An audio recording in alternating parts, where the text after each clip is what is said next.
Hi everyone, my name is Salomi Pradhan and my applied project was with Stern Produce trying to develop a set of sustainability metrics for their local food program called the Arizona Fresh Together.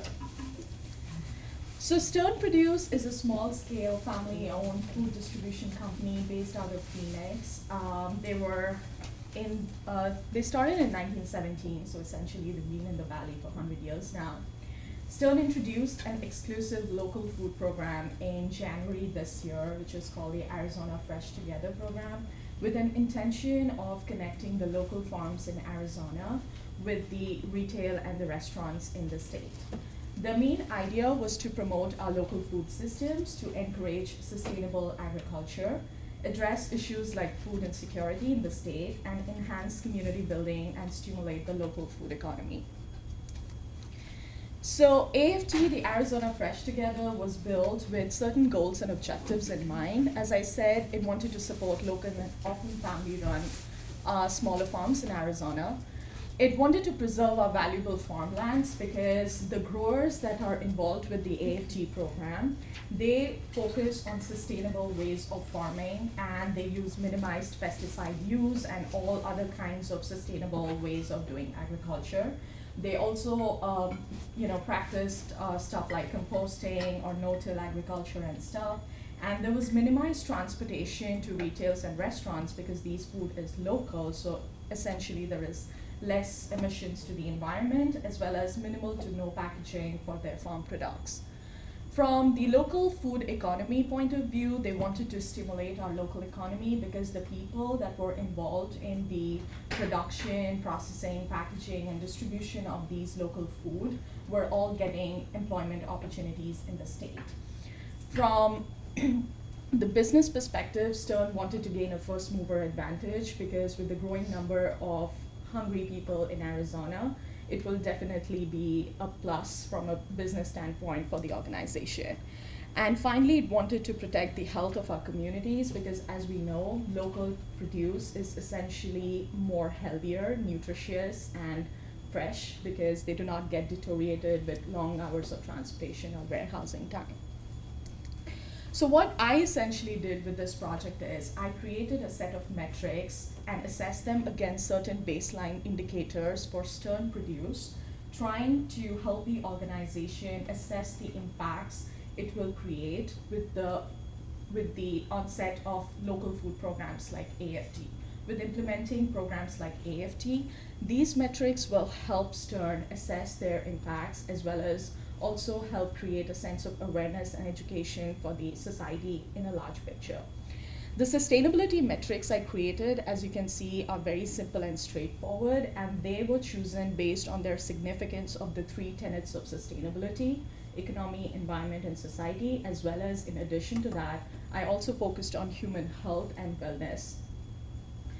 The indicators that were created were defined as both quantitative and qualitative based on the data that I collected from literature research with my conversations with the stakeholders and also with these farms, the interviews and the survey questionnaires I did with the farms of Arizona.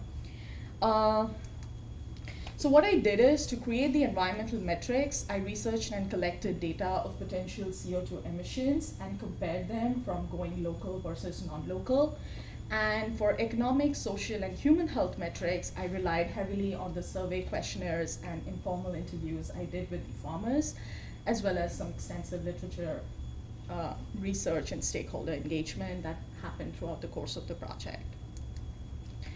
So the environmental implications, what I did is I figured out the top 10 selling conventional farms and the 14 local farms in Arizona, which I interviewed.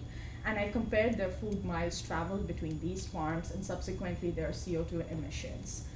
Taking a standardized 24 size Stern truck and accounting for the sourcing miles, the miles that are traveled from the farms to the Stern's warehouse, I calculated the distances covered and subsequently the CO2 emissions. And as you can see, the CO2 emissions released in conventional sourcing was way more than the CO2 emissions released in the local sourcing of food.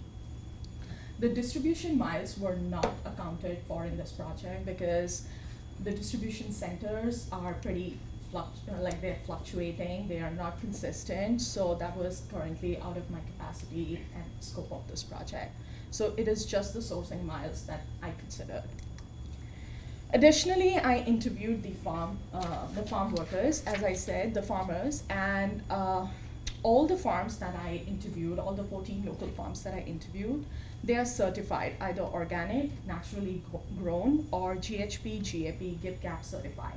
GIP-GAP certification necessarily means that these farms have taken proactive measures to reduce the risk of contamination of food by by using industry best practices of handling fresh food produce. Strictly no use of any synthetic chemical additives were used in these crops. None of these farms used GMO seeds, and all these farms used sustainable farming practices of some sort, like cover cropping, crop rotation, composting, etc. No chemical sprays were done for pest control, rather physical devices such as bird traps or beneficial bugs, companion planting, and also they used trained birds like hawks and falcons to eradicate pests from the farms, which is pretty cool. The water conservation strategy was pretty robust, like sprinkler systems and drip irrigation. Some of the farms also created buffer zones around the periphery, like ditches, that would block the water from runoff during rainy season, which is like pretty rare in Arizona. Additionally, some of the farms also claim that their water undergoes extensive microbe testing programs, which is like even safe for human consumption. From an environmental pollution aspect, other than the CO2 emissions that I spoke about, these farms, due to their small acreage of land, they do not extensively use tractors or any heavy CO2 yielding machines. Most of the production process is hand done. So basically, from an environmental perspective, these farms are like 90% less CO2 emission generating compared to any traditional farms.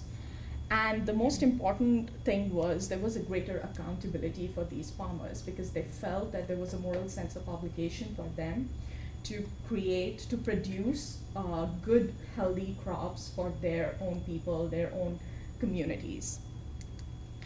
Economic implications, I compared the sales data in the local inventory. As I said, the AFT started in the January of this year. So comparing the local sales data versus the top 10 conventional sales data, we figured out that the Stearns dollar value spent to the local economy in just a span of 11 months from January to November was approximately 1.3 million. Local farms projected a sales revenue growth from 5 to 15% in the past 3 to 4 years, which shows that there is an increasing demand and awareness for local food in the community.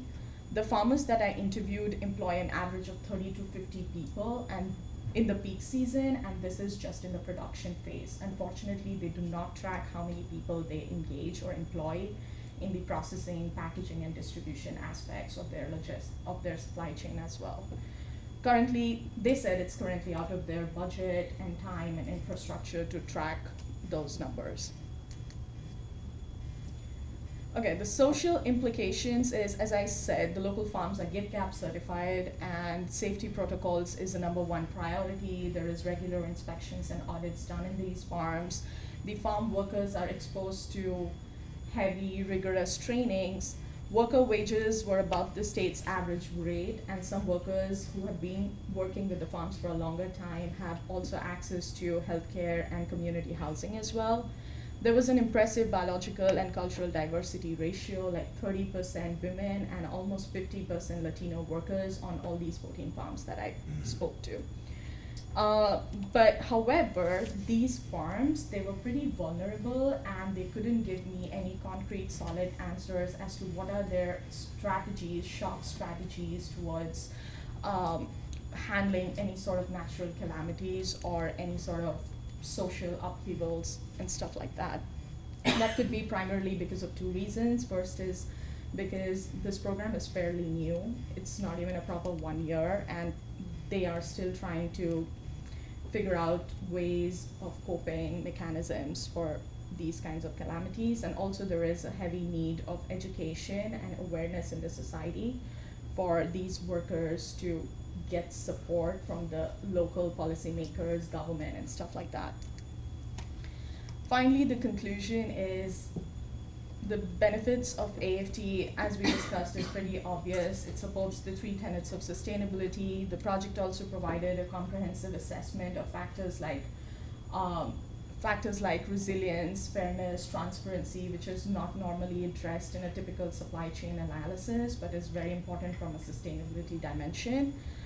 The social capital is the trust, the bonding between the communities and the farmers. When people know who is growing their food, how is he growing it, what is he growing, that is called as the social capital. That trust is the social capital, which is as important as the economic capital. However, there is a huge scope for improvement to make AFT a viable success. The local farms and farmers, as we discussed, are not resilient enough yet. There is a heavy need for education, policies, and incentives from the local government, from policymakers, lawmakers, academia, and also entrepreneurs who can help in creating the sense of awareness amongst the society to consume more local. Consumers must be willing to eat seasonally, and that again circles back to the factor of awareness and education.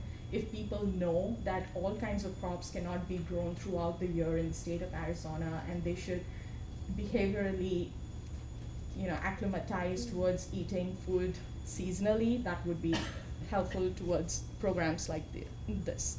There is a huge gap in information and data collection and distribution process in the realm of local food systems, because there is a disparity and inconsistency between the supply and the demand side, and that can be addressed by improving marketing forecasts, warning systems on the demand side to ensure there is consistent crop production on the supply side. There are uncertainties around social characteristics of sustainability which are not necessarily tangible or measurable. These characteristics can only be changed or mitigated depending on strong, predictive, long-term trends, which is again uncertain and very poorly collected. Finally, the most important thing I struggled with was I couldn't find a proper tracking or documentation done of the amount of money that goes into the economy. Like the research is really sparse in that direction. Like contributing the local economy makes sense in terms of GDP and income and jobs and all that, but people are not really tracking and documenting it. So that was like one of the major areas of struggle, which I think we can all need help with. And finally, call for action. As I said, there is actually a scope to forecast and measure those results, those impacts based on these metrics and indicators I created as the AFT rolls out in full form, and consequently we make more sales and we affect the lives of more people. And the metrics I present can also be used as a marketing tool for branding the AFT program and creating a sense of education and awareness within the society to demonstrate the importance of local food systems. Thank you.